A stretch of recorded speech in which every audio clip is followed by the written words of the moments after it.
guys, nagluto ako ng chicken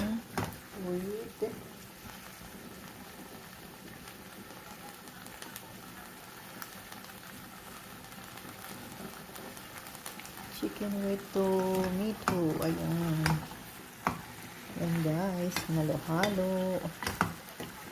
Ayan. Tapos, lagyan ko siya mamaya ng Morocco. Diba? May ulam na naman ako for lunch. Diba? Chicken with tomato. Ini-slice ko lang yung tomato guys para pakuluan ko na lang mamaya ulit. Yan lang guys. Thank you for watching. Chicken with tomato. Diba? Oh. Yummy, yummy. Yan. Nilagyan ko lang ng sibuyas, kamatis.